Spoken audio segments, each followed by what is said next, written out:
আসসালামু আলাইকুম। সবাই কেমন আছেন? আশা করছি সবাই অনেক অনেক ভালো আছেন। আল্লাহর রহমতে আপনাদের দোয়াতে আমরা অনেক ভালো আছি। প্রতিদিনের মতো চলে এসেছি নতুন আরও একটি ব্লগ নিয়ে। তো সকাল সকাল ব্লগটি শুরু করলাম। সকালে ঘুম থেকে উঠে পড়েছি, ফ্রেশ হয়ে নিয়েছি। এখন ভাবলাম বিছানাটা গুছিয়ে নেই।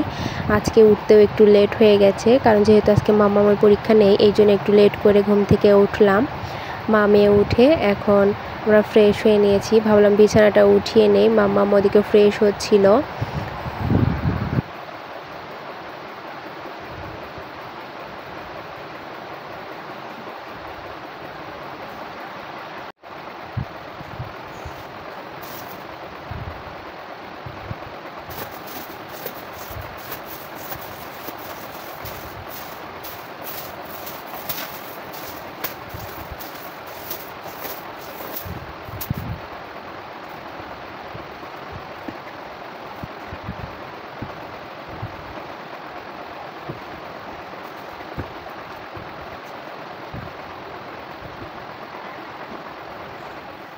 এখন আমি সকালের নাস্তা তৈরি করব। তো আজকে ভাবলাম সকালের নাস্তাতে আজকে পরোটা করি আর চা খাবো। চা দিয়ে পরোটা খাবো, অনেক দিন হয়েছে চা পরোটা খাই না, তাই একটু ভাবলাম।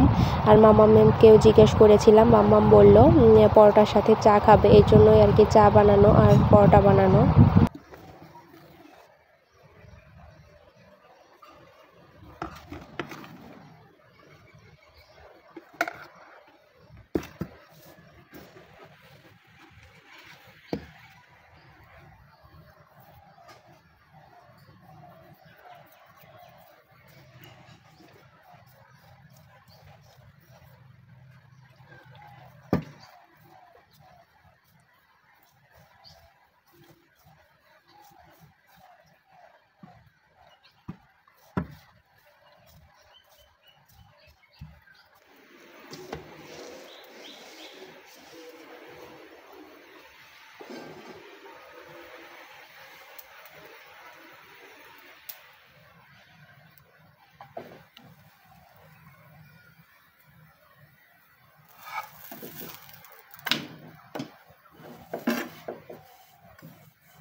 এই তো নাস্তা রেডি করে নিয়েছি।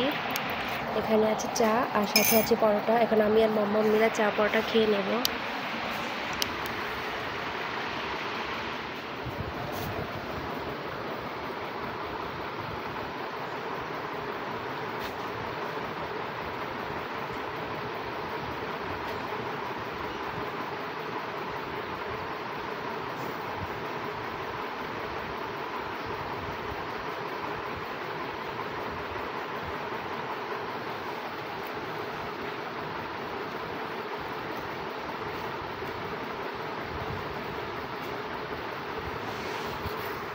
এখানে অনেকগুলো হাঁড়ি পাতিল জমা আছে, দেখতেই পাচ্ছেন। কালকে রাতে ছিল, আজকে সকালে ছিল। এগুলো এখন আমাকে পরিষ্কার করতে হবে। তো এখন পরিষ্কার করা শেষ করে ফ্রিজ থেকে মাছ বের করে নিয়েছিলাম, যে আজকে কি মাছ রান্না করব, সেই মাছটা বের করে রেখে দেব।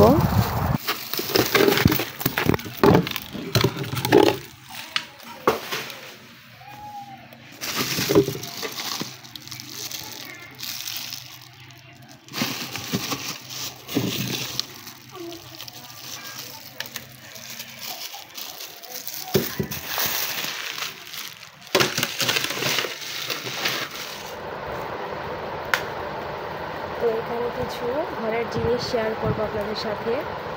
এখানে আমি মেলাতে গিয়েছিলাম ওখানে ভাইয়ার সাথে, তখন আপনার ভাইয়া কিছু কিনে দিয়েছিল। তো এখানে দুটো ফুলের টব কিনেছি, একটা কেমন হয়েছে সবাই অবশ্যই কমেন্ট করবেন। আর সাথে কিনেছিলাম একটা, তো এটা সাথে কেনা হয়েছে একটা ছুরি। এই 4টে জিনিসই কেনা হয়েছে।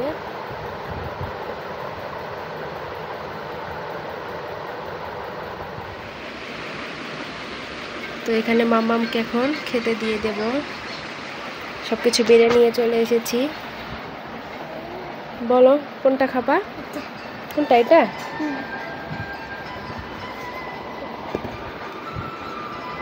মামামের পছন্দের মাছ রান্না করা হয়েছে এখানে।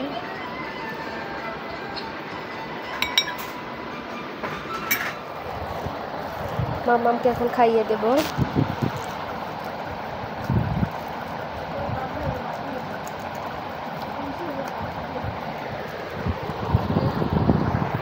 এত গরম পড়েছে, দেখেন মুখের অবস্থা, ঘেমে একদম শেষ, এত পরিমাণ গরম।